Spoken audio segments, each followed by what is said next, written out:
What's up, YouTubers? Today on Firearm Fury, I'm going to go over my reloading process. Just a few things.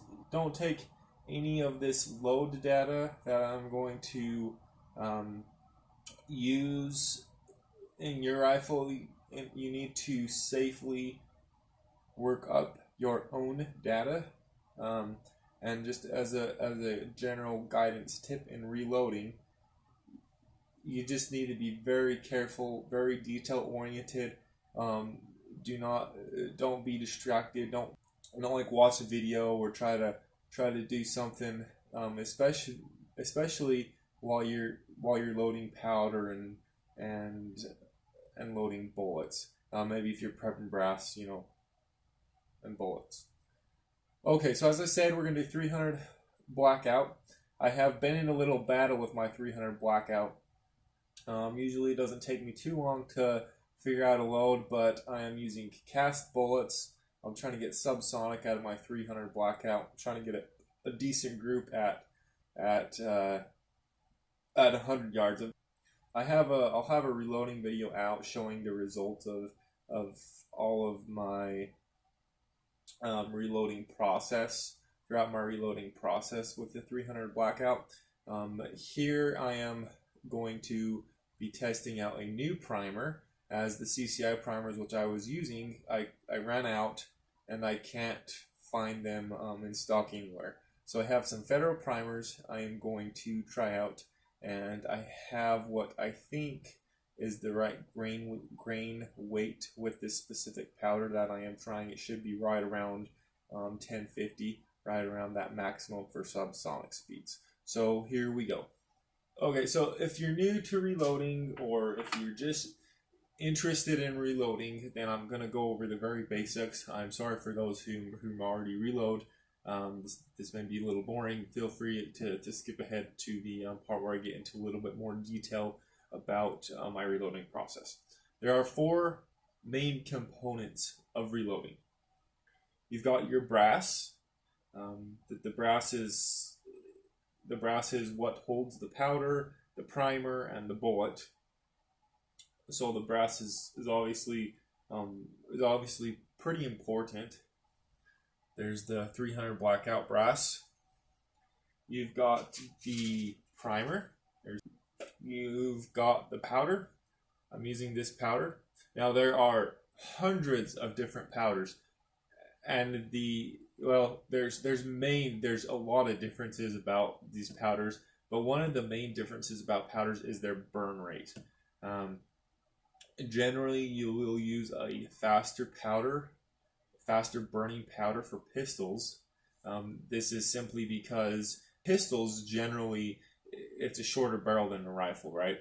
So you want a faster burning powder so that it can burn all of that powder before that bullet leaves the barrel, because any excess powder that has not been burnt after that powder has left the barrel, well, it's just wasted. Yeah, you don't want to waste powder, right? And then in magnums and stuff and bigger calibers, rifle calibers, you're generally going to want to use a slower burning powder, because you've got a lot longer time for that powder to burn before before the bullet leaves the barrel. And the last component is the bullet. Now in this case, this is a 30 grain bullet, obviously, loading 300 blackout. And I have casted this bullet and powder coated this bullet myself. Now you can buy bullets like this, but if you're like I shoot a lot and I'm not rich, so I try to do it as cheaply as I can. Now we'll go into a little bit more detail. The case that I am using, well, I'm using a bunch of different brands of brass.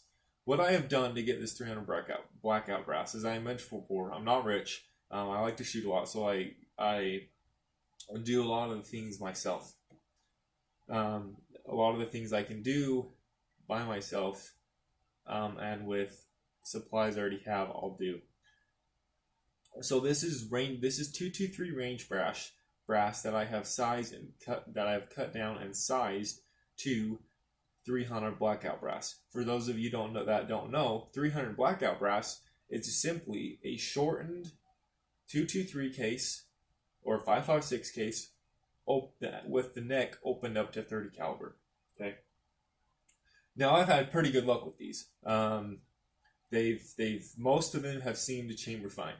I have had a little bit of chambering issues on some of them, and I have done a little bit of research, and it seems like some brands of 223, 5.56 brass do not work well for this process. Their case is too thick for the process, meaning cutting down 223 brass and doing it yourself. Okay, you've seen the powder that I'm using, and the bullet, you've seen the bullet that I'm using. First thing I do with the case, I get this. What I have is a primer cleaning tool. What is this? I'm not sure what it's called. A reaming tool. It's a small primer reaming tool. A lot of this 5.56 brass and 223 brass, it has military crimp.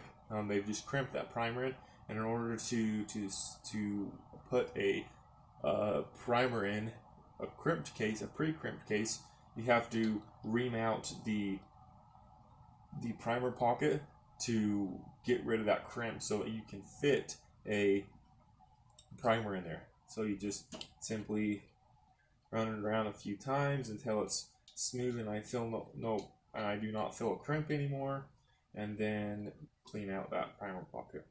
This is the tool. I really like this tool. Well, I hope that camera is picking it up. It's just a flat, it's like a little flat head that you stick in there. I really like that. You don't have any of those little wire brushes. Sometimes those wires come out. It's kind of a pain. And then this is just the reaming tool. Pretty simple. Lyman makes this. I really like this tool. I am using Federal small rifle primers. I have looked into getting the hand priming tools. I just haven't done it yet. So I simply just do it one at a time. I am using an RCBS Junior press, really old press. Works great. I see no need to change. I'm using the RCBS small base 300 blackout dies. I think this small base die is really important for 300 blackout, especially if you are using range brass, or you're making your own 300 blackout brass from 223. Elvis Hamill has a really good video on this. First, I was using the Lyman press. I was not getting very good results. I was having a lot of chambering issues. I have since switched to the RCBS small base die, and it has worked excellent. A lot less chambering issues, and it's worked great. A small note about dies I've tried Hornady dies, I've tried Lee dies, and I really like Lee dies for pistols. I think they work great. I love that factory crimp die.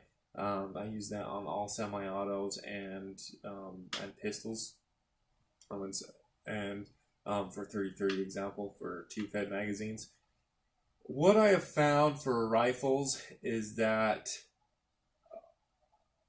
I haven't been satisfied with Hornady or Lee dies for rifle. I haven't had much experience with Hornady. I've just tried them with one, and it's fine, better than Lee in my experience, but not as good as RCBS. I really like the RCBS dies for rifle. They seem to be more precise, and they just work better. I'm sure people have had experience with Lees, and I'm sure they're great, but I just personally haven't had very good luck with those for rifle. As I said, I love them for pistols. That's what I use for pistols. So, back on track. I've got my die, everything all set up. I'll just show you a few close-ups of what I do for priming, since it's pretty straightforward, and most of you already know about it. Simple as that. I just make sure that this is at least flush. I do not want that primer sticking up any. So I usually do this process as my powder machine is going to speed up things. I will just do a few to show you a close-up, and then I'll go ahead and do the whole process as I normally do it, just so you can see. Maybe it'll help you find a process for yourself. That is one thing with reloading that I think is important, is to find a process and to follow that process every time. And I think that just helps with consistency in general. I think the more consistent, the more accurate your reloading is going to be. Now I do want to go over one note when trimming. This is how I trim all my cases, whether they're plinking rounds or precision rifle. After I trim it, I then use the outside deburring tool first, okay, and then I use the inside, and then I do the inside, okay. The reason I do that is because the inside is where the bullet's going to go. I want to make sure that inside is all completely even, right? And I want all the debris from the inside to be gone. I want it to be completely even, so that if you like rolled it on a table, that bullet would stay in the center. As you're rolling it, that bullet would stay the same distance from that table. It wouldn't be going closer and further away from the table. That means that it's completely centered in that brass. And I think that doing the inside dechamfer last, I think that helps. Sorry, another side note. We'll get back to what we were doing. So I have got two primed, and now I will show you what I do for powder. For powder measuring, I am using the Chargemaster 1500. I have not used any other automatic powder dispensers, so I can't tell you how well they work. This one works great. Sometimes it'll go over a little bit, but I just simply pour back in and redo it, and I think that's just kind of going to happen with any of them. Who knows? Could be wrong. Okay, haven't used this for a bit, so first of all, I'm going to calibrate it. Now, this is probably a good idea to do every time you start reloading for the day. Okay, so first hit calibrate. I've cleaned off the plate, so there's nothing on it. And I hit calibrate for 0 grams. Okay, hit 50 on there. I make sure that nothing fell. A couple grains fell, so I blew it off. Nothing's on there but that 50-gram weight. Calibrate. Now 100. Move this other 50 on there to make 100. Give it a second for it to be stable. Hit calibrate. And then I take off 50. I take off 50. So this should be 50. Okay, it's 50. It's stable. Good to take it off. And we are at 0. Great. And now it's switched back to grains, just like it should. I put my funnel on there. Now, I really do like this funnel with this auto charge method. It works. It's great. I bought this one when I got the auto charge, and I'd highly suggest it. Okay, put it on there. Stable, 49.9. Great. Zero it. Okay, it's 0. I'm going to be doing a few different charge weights. Now I've already got some powder in there, so I'll be good to go. I might need to refill it here in a little bit. So I hit my weight. First I'll be doing 9.7. Hit enter, and then dispense. So once you put it on and it's zeroed out, then it will automatically start weighing your powder. Now you can change settings in there if you're constantly going over or under, or it's taking forever to get to it. There's settings in there that you can change it. You can change how quickly it slows down before your target weight, and things like that. So you can adjust it. I'm not sure if you can see that, but it has reached the weight. So I'll go ahead and drop it in. That's why I like this really handy. Just drop it in like that and then put it on again. Put that one in my tray. Okay, now I'll speed this up. I'm just going to go ahead and load these bolts here really quickly.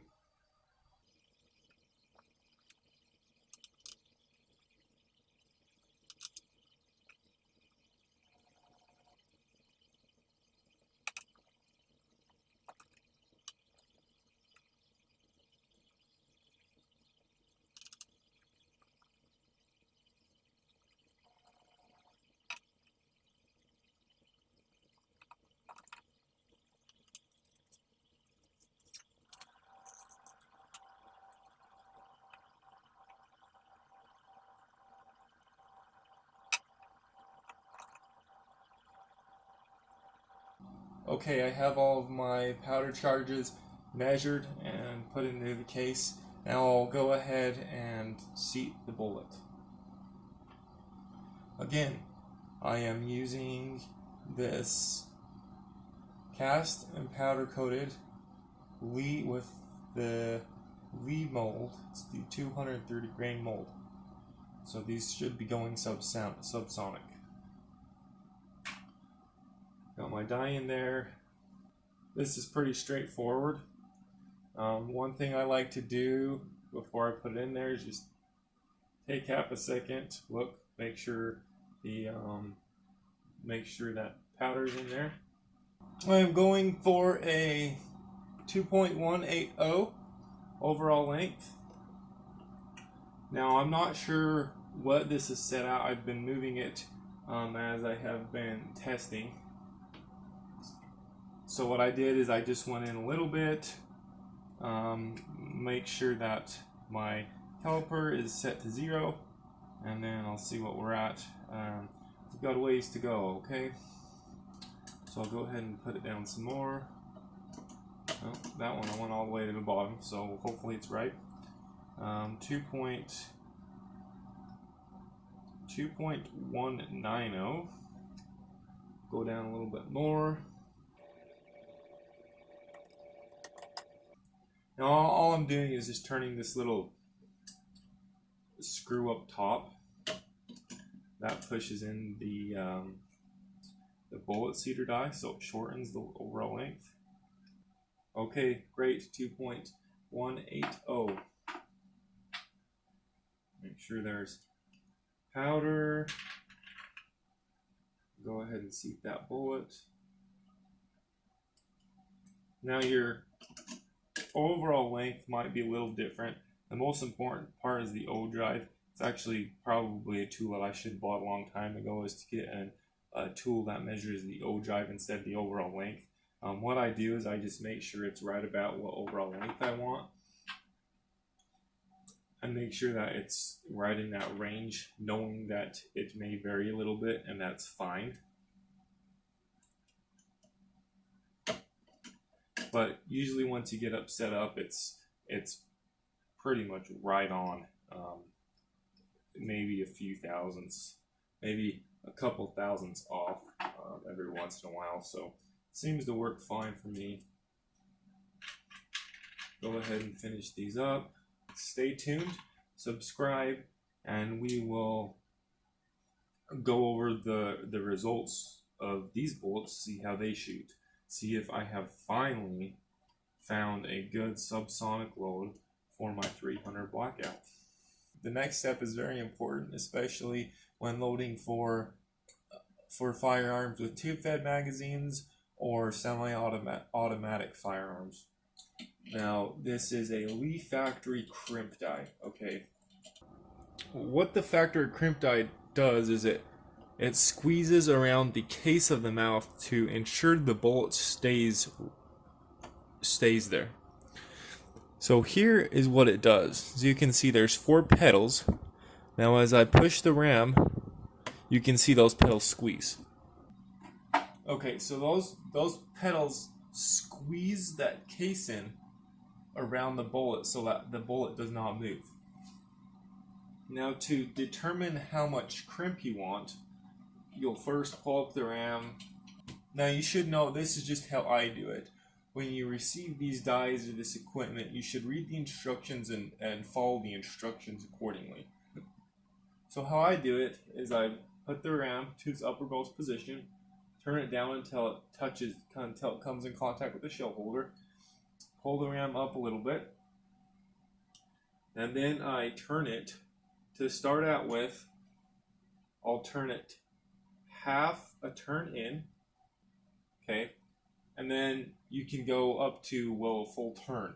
The maximum you can go is when those pedals are touching. When you pull the ram, when you push the ram down, it's to its uppermost position. When those pedals are touching, that's as much of a crimp as you're going to get. I think it's around a full turn or something. Anyway, I go about half turn, and I go maybe just a little bit more. From what I've found, a light crimp tends to go quite a long ways. And now I always like to check my first one to make sure I have the crimp I want. It's going to be really difficult for you to see. You probably won't be able to see that. But there are, where those pedals are, you can see how it has indented that brass. So it has squeezed that bullet in position so that it won't move. Now that's a really important step, as I mentioned before, in tube-fed magazines and semi-automatic firearms. So you want to go ahead and do that on all of your bullets. Now after you've gone through all the work of loading and making sure everything's right, make sure to create a note for yourself so that you know what loads you're shooting when you get to the range. This is just a little note that I make for myself. I just put the information and then the arrows for what row contains what grains of powder and so forth, and then put the overall length and just any info that would be helpful for you to know what loads that you shot and to keep them straight. Well, everybody, I hope to find that helpful, and thanks for watching.